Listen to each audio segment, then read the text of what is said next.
Towards the end of the 10th century and into the 9th century, the history of Israel and Judah becomes much clearer. Archaeology, history, and Bible come into much closer agreement.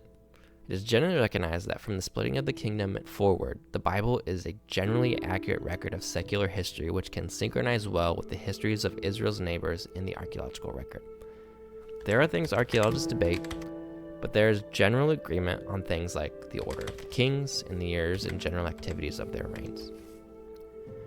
The 9th century begins with Israel and Judah split into two separate kingdoms, what the biblical text sees as an aberration, but most historians and archaeologists see as a return to the norm.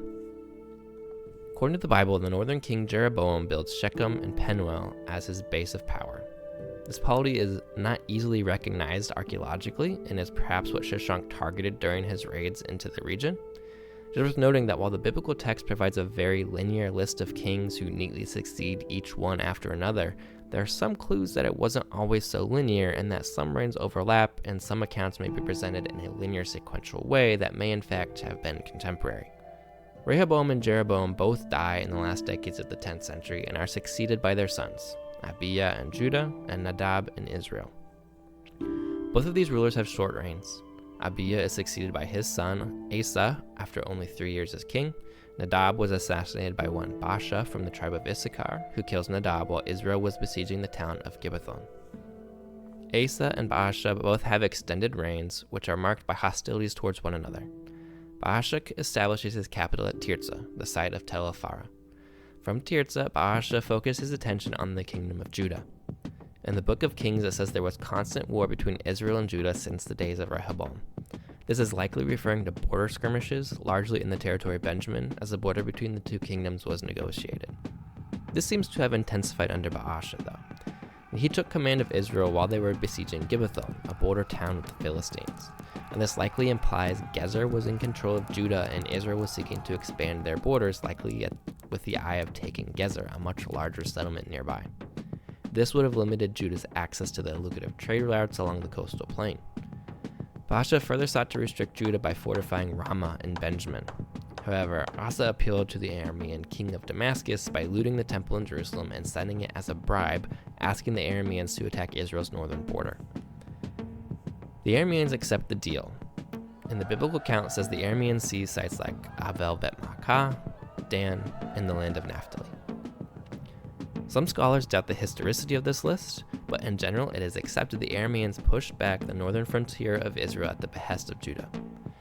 This alleviated the pressure on Judah's northern border as Baasha had to face a northern threat.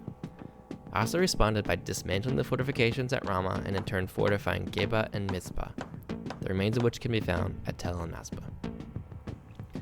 The dismantling of Ramah and using those materials to fortify Judahite sites may be a literary flourish, but it's meant to communicate that as the border between Israel and Judah was in flux in the early 9th century, Judah was able to seize the majority of Benjamin for itself, perhaps even pushing deeper into the highlands.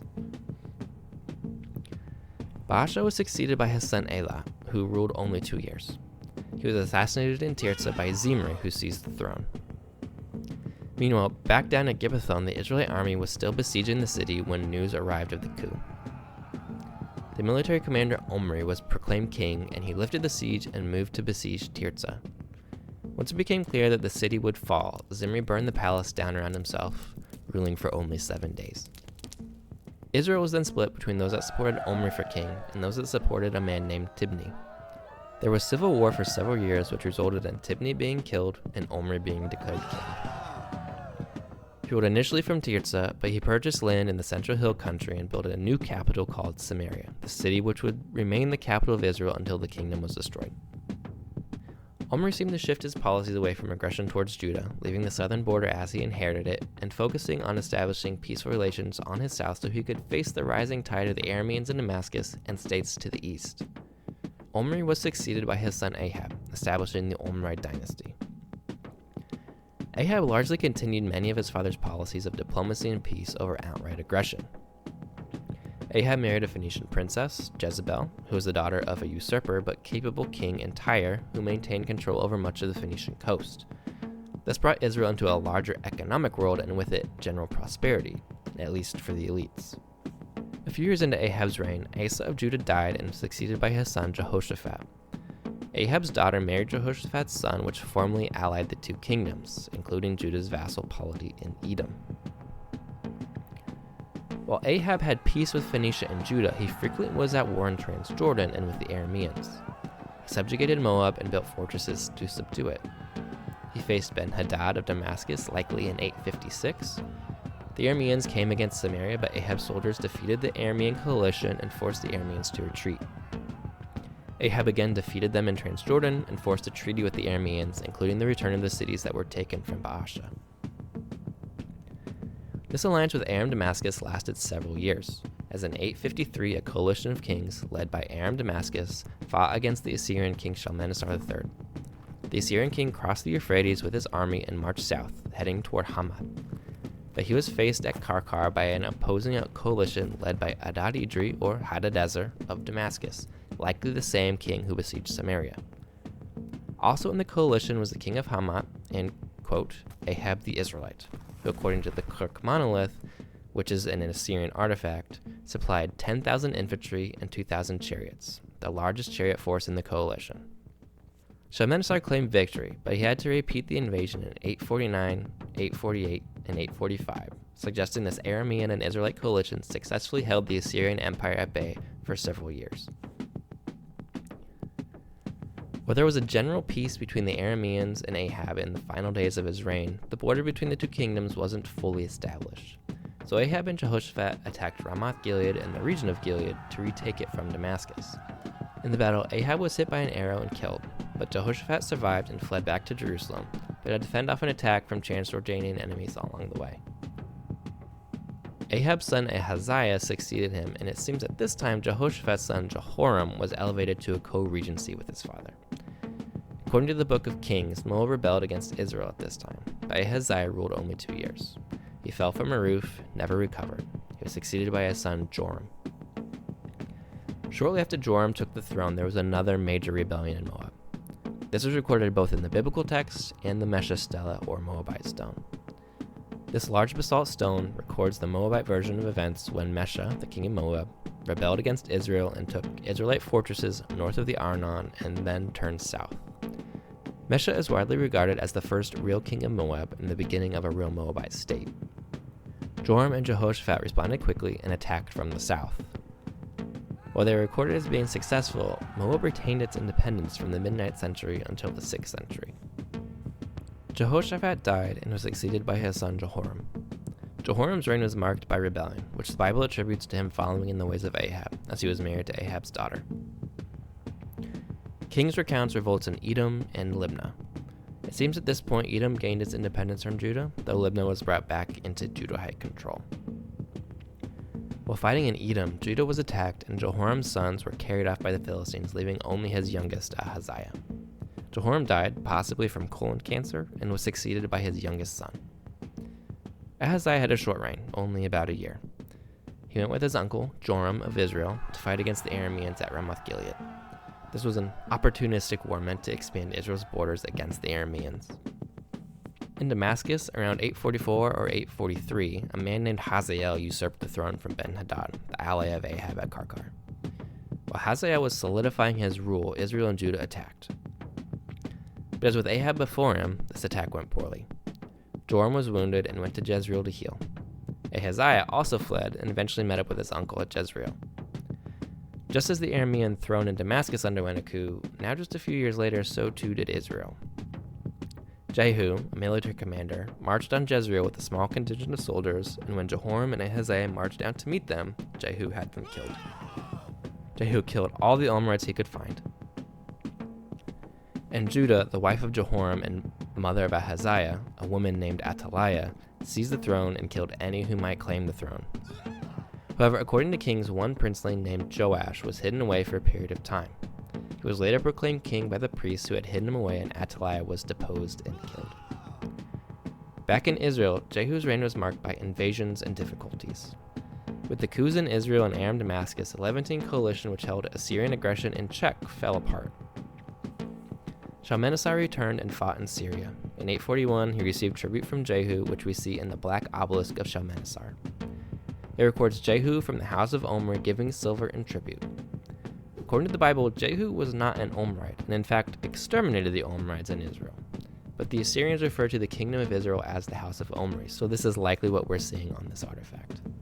But Hazael did not submit entirely to Assyria, and while Shalmaneser campaigned against Damascus several times, again in 838 and 837, he only limited Hazael to the area of Damascus and did not fully subdue it. After this, Shalmaneser III returned to face threats on his other frontiers, and when he died in 824, Assyrian power declined, and the Assyrian Empire fell into what is called the Age of Magnates, where officials and generals dominated weak kings, and Assyria retreated from the world stage for a time. And this left room for Hazael. The details of Hazael's campaigns are not fully clear, but from biblical and archaeological evidence, it is evident that he likely fully subdued Gilead and wrestled it away from Israel, perhaps with alliances from the Ammonites and the Moabites. He campaigned deep into the south, destroying Gath and Gezer, but turned aside from Jerusalem due to a large bribe paid by King Joash of Judah, who essentially became a vassal of the Arameans. Hazael's victories are partially commemorated in what is called the Tel Dan Stele, a partial inscription found at Tel Dan and the fragmentary widely believed to have been commissioned by Hazael. In it, he claims to have killed both kings of Israel and Judah, which he calls the House of David. Jehu died near the end of the 9th century and was succeeded by his son Jehoahaz. Kings recounts that Hazael oppressed Jehoahaz, but Jehoahaz finally called out to the Lord, and the Lord brought a deliverer. Who this figure is not clear. It could be Joash of Judah, it could be Adad-nirari III of Assyria. The result was that Hazael died around 803, and the Aramean threat to Israel and Judah abated. The 9th century ended with both Israel and Judah coming back from the brink of disaster. From being major regional powers under the Omrides to vassal status under Hazael of Damascus, the two kingdoms entered the 8th century freed of the threat of the Arameans, but new threats were on the horizon.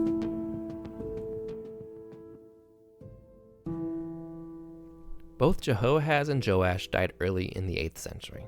Jehoahaz was succeeded by his son Jehoash. Jehoash was able to reclaim some of the territory lost to Hazael in a series of campaigns against Hazael's son. Joash was assassinated by some of his officials and was succeeded by his son Amaziah. The new king executed the assassins and waged war against Edom. He claims a great victory over them and challenged Jehoash to war. Israel and Judah met at Beth Shemesh, where Israel defeated Judah and Amaziah, and Jerusalem paid a heavy tribute. Amaziah was taken to Samaria as a hostage, and his son was crowned in his place. Later, Amaziah, like his father, was assassinated while in Lachish, and his son, both called Azariah and Uzziah, ruled as sole ruler of Judah. Jehoash appointed his son Jeroboam, called Jeroboam II, as a co-regent, and when he went to fight Amaziah. So Jeroboam II ruled as a co-regent in Israel until his father's death around 782. Israel and Judah both reached new heights under these two leaders, Jeroboam II in Israel and Uzziah in Judah. Each leader had a long reign, 40 for Jeroboam and 52 for Uzziah, including the co-regencies. Jeroboam ruled from Samaria but extended Israel's control into Aramean territory, dominating Damascus and extending, reportedly, to Lebo Hamath. He also apparently annexed much of the Transjordan down to the Dead Sea. Jeroboam's reign is recognized as the high-water mark for the northern kingdom of Israel. It was both politically and militarily successful. A cache of ostraca, that is, pottery sherds with writing on them, found at Samaria partially date to Jeroboam II's reign and paint a picture of an economically successful world in the highlands. It is the inequity apparent during Jeroboam's reign that the prophets like Amos and Hosea decry. In fact, an earthquake that is noted by Amos is dated to around 760 during the reign of Jeroboam. Sites as distant as Hatzor and Lachish both have destruction horizons the excavators have attributed to this earthquake. As the north reached its apex under Jeroboam, so too does Judah reach its apex under Uzziah. The Bible gives a much more detailed account of the reign of Uzziah. Uzziah, though, it seems expands to enhance the Judahite economy as opposed to any kind of imperial ambitions. He built cities in the vicinity of Ashdod. Throughout the central part of his kingdom, he built up the infrastructure for agriculture and husbandry. He pressed his influence south into the Negev and as far as Eilat on the Red Sea into the border of Egypt. This may be understood as a kind of indirect control, where Uzziah was recognized as sovereign and was paid tariffs and taxes on the lucrative trade routes coming from Arabia and from Egypt. According to the Bible, Uzziah foolishly attempted to abrogate the role of the priests and offered incense in the temple, after which he was stricken with leprosy. So his son Jotham was made co-regent and ruled while Uzziah was in isolation. Jeroboam, meanwhile, was succeeded by his son Zechariah, who ruled only 6 months before being assassinated by his general Shallum, who seized the throne and was himself assassinated a month later by Menahem, who was king for 10 years. It is during the reign of Menahem that the threat of Assyria returns. Tiglath-Pileser III assumed the role of king of Assyria in 745. While he had much to do to set the Assyrian Empire aright, he was a uniquely capable figure who soon began to spread Assyria's borders through conquest. Kings tells how Tiglath-Pileser III came into the land, and instead of fight, Menahem paid him a huge sum of money, 1,000 talents of silver. Tiglath-Pileser's Iran Stele recounts how Menahem the Samarian volunteered the tribute and brought Israel into a kind of vassalized status with Assyria. Amidst the chaos in Israel, Transjordan seems to break away as a splinter kingdom and is ruled by Pekah. The length of Pekah's reign given in Kings makes the most sense when his accession date is the same as that of Menahem. This may be because he was a co-conspirator with Menahem, or even possibly Menahem was the one ruling a reduced territory limited to only Samaria and the hill country. It simply isn't clear given the evidence at hand, though multiple Israelite kingdoms with different kings is what makes the most sense given the information at hand for this period. What is clear, though, is that Pekah was ardently anti-Assyrian, as was the Aramean king Rezin in Damascus. In the south, meanwhile, in the midst of all the chaos to the north, Uzziah passes and Jotham does soon after, leaving Ahaz, the son of Jotham, as king. Menahem died and was succeeded by his son Pekahiah, who ruled for 2 years before being assassinated, and Pekah was made king over all of Israel. Pekah and Rezin in Damascus sought to resist Assyrian influence in the land, in much the same way as Hadadezer and Ahab before them, they sought to form a coalition to oppose Tiglath-Pileser III. Ahaz of Judah, though, was unwilling to join, and this led to war, the so-called Syro-Ephraimite War. It is not clear whether the armies of Damascus and Samaria sought to coerce Ahaz into their coalition through force, or whether they sought to finance the Assyrian resistance through looting Judah. But they launched an invasion into Judah and sought to install a more compliant leader on the throne of Judah. This is the context of the Emmanuel prophecy in Isaiah. While the armies of Aram and Israel invaded from the north, the Philistines and the Edomites also invaded. Again, it's unclear if this was part of a coordinated assault or if the Philistines and Edomites' attack was opportunistic and they simply attacked a traditional enemy while they were in a position of weakness. Judah is said to have suffered huge losses in trying to mount a defense. Pekah took large amounts of captives and settled them in Jericho. Rezin assisted the Edomites in retaking Eilat from Judah and making it an Edomite stronghold. Ahaz was in dire straits and appealed to Tiglath-Pileser III for help in the form of a large sum of tribute. It is likely that the Syro-Ephraimite War was launched during Tiglath-Pileser III's 11th year during his campaign with Urartu when he was focused far to the north. But he got the appeal from Ahaz and marched south in 734. On his march south, the king of Tyre sent tribute and became a vassal. He moved south, likely seizing Gezer, then moving to Ashkelon and Gaza, which became vassal states. Chronicles records that despite the large tribute sent to Assyria, he did not help, but troubled Ahaz. This likely just means that he did not restore the land the Philistines took back to Ahaz, but kept them under Assyrian control. In 733 and 732, Tiglath-Pileser directed his attacks towards Israel and Aram Damascus.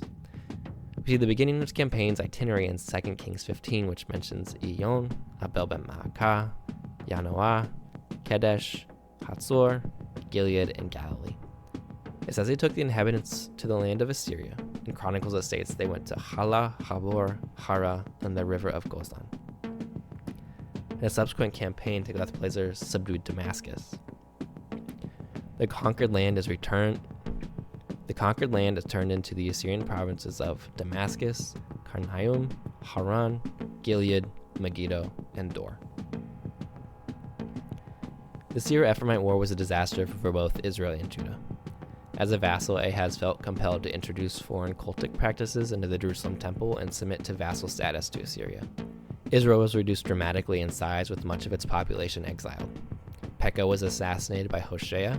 Tiglath-Pileser takes credit for installing Hoshea as king, but does not claim to have killed Pekah, stating instead that the people of Samaria killed him. Hoshea was the final king of Israel. He ruled 9 years in Samaria. There are very few records from Assyria for this period. The Book of Kings suggests that Hoshea quit paying his tribute and had sent emissaries to the Pharaoh of Egypt, which the Assyrians took for treason. They besieged Samaria, imprisoned Hoshea, and exiled the people.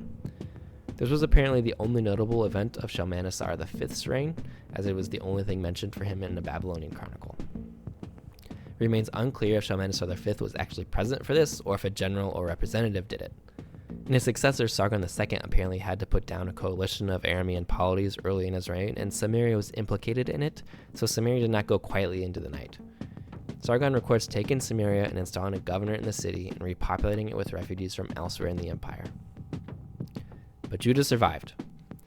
As a vassal, it continued on for over another century, something scholars have come to call the long 7th century.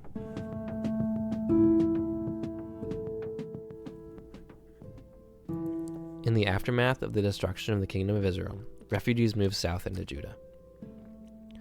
Jerusalem expanded in size, and there was a general influx of human capital. Of particular note were the elites and literati of the north that invigorated Judahite literary thought.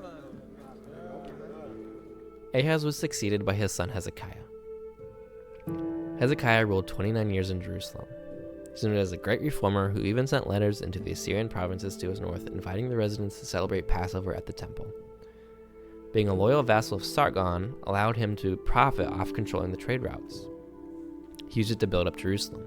He cut a conduit from the Gihon Spring to the Siloam Pool. The Siloam Tunnel, or more popularly Hezekiah's Tunnel, can still be visited today. A dedicatory inscription at the Siloam Pool end of the tunnel describes the process of how the tunnel was dug. Meanwhile, Sargon was a prodigious campaigner and capable general, and while he lived, Judah dared not revolt. But Sargon died, probably in his 60s, while campaigning in Anatolia, and his body was captured and not properly buried. Throughout the ancient world, this was seen as a sign of the gods that Sargon had made a serious transgression against the gods, and that Assyrian rule was in part illegitimate. Hezekiah saw his chance and rebelled, and he was not alone. In fact, it seems Hezekiah was the ringleader of a coalition of kings in the southern Levant who rebelled, with promises of security from Egypt, which we'll see never materialized. Meanwhile, Sennacherib, who took over after his father, had failed to respect the traditions of the Babylonians and faced major rebellions to his rule there. This kept Sennacherib focused on that much more important region, which gave Hezekiah time to prepare for war. The water conduit was certainly part of this, but also the building of resources and administrative centers at Soko, Ziph, Hebron, a site perhaps called Memshat, likely an entrepot near Jerusalem or Bethlehem, or else an abbreviation for the Hebrew term for government. These 4 sites are mentioned on the so-called Lamelech seals, which date to Hezekiah's time. These are seal impressions which include either a winged scarab or winged disc with the consonants L, M, L, K, which in Hebrew means belonging to the king. The seals also include the reference to one of these 4 cities. These stamps are found on the handles of standardized jars with a distinctive wear and form. Seals essentially mean the contents were royal property. The contents of these were likely wine or olive oil collected from the royal estates, which were established under Uzziah and prospered under Hezekiah. The distribution of these seals show clearly where Hezekiah was preparing for siege and conflict with Assyria. And the conflict did come.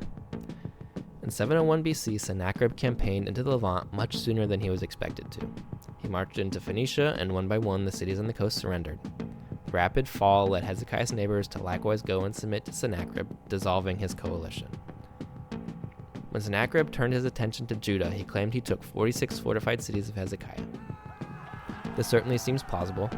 He campaigned through the Shephelah and then up into the hill country before coming to Jerusalem. While Jerusalem never fell, we do know that Sennacherib took Lachish during his campaign. The destruction of Lachish is well known archaeologically. A siege ramp is still visible at the site today. Sennacherib recorded his victory over Lachish in a wall relief showing the walled city defending against the Assyrian siege engines in the Assyrian army. Hezekiah's Judah survived, but was depopulated and economically depressed. Hezekiah made his son Manasseh co-regent in 697, likely due to an illness of the king's. Hezekiah died several years later, leaving Manasseh to rule what was left of the kingdom of Judah. Much of the territory that Uzziah had added were given to the more loyal Assyrian vassals around Judah, so Manasseh set out to restore Judah economically. Manasseh is condemned like Ahab for his idolatry, which is in stark contrast to his monotheistic reforming father. It seems Manasseh's idolatry was linked to his efforts to improve Judah economically. Like Ahab before him, Manasseh made diplomatic connections with other Assyrian vassals around him, likely Tyre, which was frequently in need of agricultural products which Judah was able to provide. These increased connections led to cultural connections and easing his father's religious reforms. The Book of Chronicles records that Manasseh was suspected of disloyalty and brought before the king of Assyria before being restored to the throne. This is only recorded in Chronicles, and we have no record of it in Kings or any Assyrian source. It's not even clear which king of Assyria is implied. It could be either Esarhaddon or Ashurbanipal, though there is growing consensus around it being Ashurbanipal sometime around 648. After this, Manasseh was regarded as a loyal vassal and was permitted to refortify and invigorate his kingdom. Chronicles also records that Manasseh abandoned his idolatrous behavior and began religious reforms. These activities did not last long. If he was restored in or around 648, we can surmise Manasseh died in 642 and was succeeded by his son Amon, who only reigned 2 short years. Amon was assassinated by royal officials, but his son Josiah was selected by, quote, the people of the land, which likely refers to the landowning elites, not just the court officials in Jerusalem. Josiah was the last great king of Judah, but is only mentioned in biblical sources. Josiah assumed the throne in 640. When he took the throne, the wider world was in a period of transition. There are indications that around this time, the new Assyrian Empire was experiencing internal turmoil, and even Ashurbanipal, the last great king of Assyria, was losing control over the empire. So with a weakened Assyrian Empire and a recently pacified Egyptian kingdom, Judah was in the position to re-exert a measure of self-determination.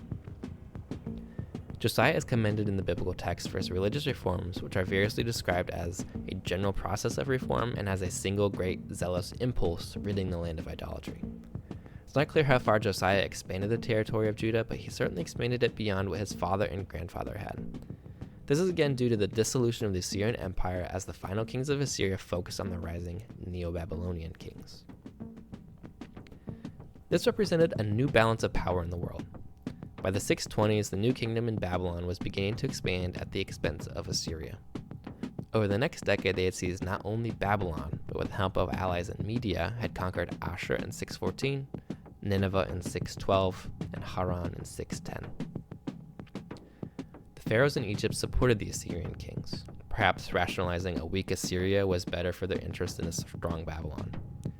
In 609, the pharaoh Necho II led an army from Egypt to help his ally regain recently lost territory. This Egyptian army was met by Josiah and a Judahite army at Megiddo. Herodotus notes that it is not just Josiah but several Syrian forces, meaning several polities of the southern Levant, like the Philistine city-states. There was apparently widespread understanding that with the inevitable passing of Assyria, a new power would control the Levant, and the Levantines did not want it to be Egypt. Josiah opposed Necho at Megiddo. How large a force Josiah had is not clear, but he was unsuccessful. He was wounded and later died. His son Jehoahaz was made king in his place, and this lasted for 3 months. Necho had been defeated by the Babylonians and returned towards Egypt. Necho did not want Jehoahaz to be king, and so he removed him and made his older brother king, who took the throne named Jehoiakim. Jehoiakim served Necho, and Judah was functionally a vassal of Egypt. But Egypt was losing ground to the Babylonians. In 605, a major victory was won by the Babylonians and their allies at Carchemish. Assyria ceased to exist as an independent power, and Egypt entered a full retreat in the face of Babylonian aggression. This battle is referenced by the prophet Jeremiah. Jehoiakim became a vassal of Babylon until 601, when he switched allegiance back to Egypt. The Babylonians responded by besieging Jerusalem, taking it in a quick siege in 598. Jehoiakim died in 598, and his son Jehoiakim became king. He ruled for 3 months and 10 days before the Babylonians replaced him with his uncle Zedekiah.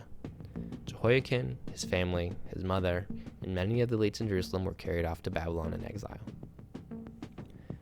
During Zedekiah's reign, there apparently was an attempt to form a coalition which would yet again switch allegiance away from Babylon.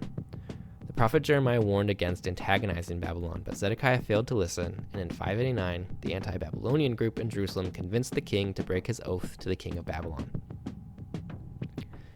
In January of 588, the Babylonians began to besiege Jerusalem. Despite an attempt by the Egyptians to relieve the siege, the Babylonians were able to maintain their attack on Judah. The Babylonians enlisted the Edomites to attack the Judahite fortresses in the Negev, notably Arad among them. Meanwhile, the city of Jerusalem remained under siege. When a portion of the wall was breached, Zedekiah attempted to escape. He and his army were defeated, escaping towards Jericho. Zedekiah was captured, his sons were killed in front of him, he was blinded and taken into exile in Babylon in 586 BC. A governor named Gedaliah was appointed as governor over the new Babylonian province, which formally ended the kingdom of Judah. The city of Jerusalem, including the Temple of Solomon, were destroyed. Large portions of the population were exiled to Babylon, and much of the rural landscape was devastated. This was a catastrophic outcome for the population of Judah. It required theological explanation, some of which we find in places like Ezekiel. A flurry of writing activity happened amongst the exiled community to address why such a fate befell them. Some of this writing became what we know as the Hebrew Bible, or the Old Testament. Amidst the despair and fear of this period, there was still hope. Hope that the people would return to their homeland, that the temple would be rebuilt, that the line of David would be restored.